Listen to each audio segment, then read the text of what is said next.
అంటే ఎవడో ఆపాడు ఎవడో అనేది కొంచెం ఎవడో అనేది చిరంజీవిని ఉద్దేశించి కాదు కదా, అది మనకు తెలియదు. ఎవరికి వాళ్ళు అలా ఆలోచించుకుంటున్నారు. ఎవడో అనేది చిరంజీవిని ఉద్దేశించి కాదు, ఎవడో ఆపాడో వాడిని. చిరంజీవిని ఉద్దేశించి ఆయన ఏం మాట్లాడలేదు. అంటే ఆయన చెప్పింది ఏంటంటే ఒత్తిడి తీసుకురావడం వల్ల, అంటే ఎవరు ఒత్తిడి తేలేదు, అతనే చేశాడు అనేది ఒక పాయింట్. అక్కడ దాన్ని అంత ఇమ్మీడియట్గా చిరంజీవి, ఎక్కడో విదేశాల్లో ఉన్న చిరంజీవి ఖండించటం మీద ఇప్పుడు మెయిన్ టాపిక్. అది అస్త్రమైంది, నో డౌట్. యాక్చువల్గా అయితే బాలకృష్ణ మాట్లాడింది, లేకపోతే అంతకుముందు కామినేని శ్రీనివాస్ మాట్లాడింది, హౌస్లో మాట్లాడిన విషయాలు ఎవరికి కూడా అది రీచ్ కాలేదు. అది అంతవరకే, కొంతమంది వరకే పరిమితమైంది. ఎప్పుడైతే చిరంజీవి దాన్ని ఇట్లా బాలకృష్ణ వ్యంగ్యంగా మాట్లాడాడు అనేసరికి మొత్తం అంతా లోపలికి వీళ్ళు దాన్ని అంటించే ప్రయత్నం చేస్తున్నారు. ఇప్పుడు బాలకృష్ణ ఆ హౌస్లో మాట్లాడాడు, సైకో అన్నాడు. జనరల్గా సైకో అనే దాని మీద ఇప్పుడు ప్రసాద్ గారు కూడా చెప్పారు కదా, దాని మీద ఎలక్షన్కి వెళ్ళారు. అదేమి పెద్ద సైకో అనేది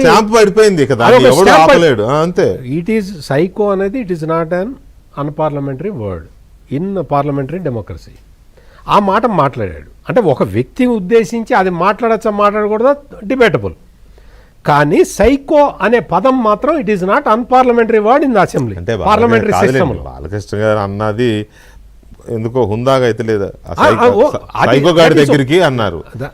ఉండాల్సింది, అనకుండా ఉండాల్సింది, అనడం కరెక్టా రాంగా పక్కన పెడితే అనకుండా ఉండాల్సింది, సింపుల్ లాజిక్ అంతే. ఇక్కడ మెయిన్ ఇష్యూ ఏంటి అంటే డైవర్ట్ చేయటానికి ఇప్పుడు వైసీపీ వాళ్ళు, మీరు ఇంట్రడక్షన్ దగ్గర నుంచి చెప్తున్నారు, వాళ్ళు టేకప్ చేయాల్సింది సైకో అన్న దాని మీద కదా, అది చేయట్లా, దాని అసలు తీసుకోవటం లేదు. కరెక్ట్. అది ఇక్కడ మనం వైసీపీ స్ట్రాటజీని మనం గమనించాల్సిన విషయం ఏంటంటే వాళ్ళు దీన్ని ఒక పొలిటికల్ ఇష్యూగా మార్చటానికి శతవిధాల ప్రయత్నం చేస్తున్నారు. శతవిధాల ప్రయత్నం చేస్తున్న దానికి చిరంజీవి ఇన్స్టెంట్గా ఇచ్చిన ఒక వివరణ అనేది వాళ్ళకి హ్యాండీగా వచ్చింది. ఇక్కడ చిరంజీవి ఆ వివరణ ఇవ్వకుండా ఉన్నట్టయితే మొత్తం టోటల్ ఫోకస్ అంతా కూడా సైకో వర్డ్ మీదే ఉండుండేది. సైకో వర్డ్ మీద, సైకో వర్డ్ మీరు అన్నట్టు సైకో వర్డ్ అనొచ్చా అనకూడదా అనే దాని మీద డిస్కషన్ జరిగి ఉండేది.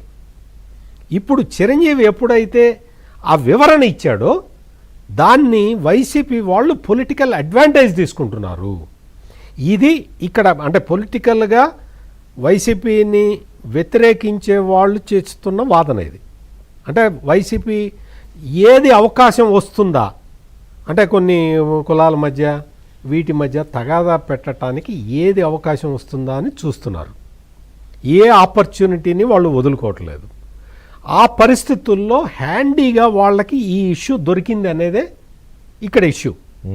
దీన్ని ఎట్లా రిజాల్వ్ చేయాలి, ఎట్లా అంటే విదేశాల్లో పర్యటనలోనో షూటింగ్లోనో ఉన్న చిరంజీవి ఇంత ఇన్స్టాంట్గా ఒక వివరణ ఇవ్వటం, ఆ వివరణ ఇవ్వటానికి ముందు ఇందాక నట్టికుమార్ గారు చెప్పింది నాకు కూడా ఇన్ఫర్మేషన్ ఉంది. బాలకృష్ణకి చిరంజీవికి అంత గ్యాప్ ఏమీ లేదు అనేది నా దగ్గర ఉన్న సమాచారం కూడా. వాళ్ళకి అంత గ్యాప్ అంత ఇదేమి లేదు. ఒకానొక టైంలో వాళ్ళందరూ బాగా కలిసి ఉన్నారు. ఒకప్పుడు ఒక వీడియో చూసాను నేను, చిరంజీవి గారి అమ్మాయి మ్యారేజ్కి దాన్ని ఏమంటారు, ఒక ప్రోగ్రామ్ ఏదో చేస్తారు, మెహందీలు అవి పెళ్లి చేస్తారు, అక్కడ బాలకృష్ణ డాన్స్ చేశారు. చాలా ఉండొచ్చు కదా, అంటే దే ఆర్ క్లోజ్ ఫ్రెండ్స్ కూడా. వాళ్ళిద్దరి మధ్య ఇష్యూ రావాల్సిన ఇష్యూ ఏమీ లేదు ఇక్కడ.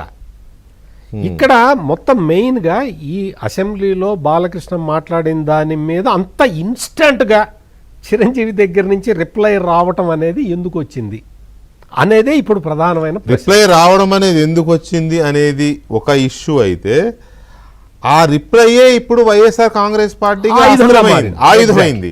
నట్టికుమార్ గారు, మీకు ఇప్పుడు మీరు I think you got it. ఆ రిప్లై సరే ఓకే,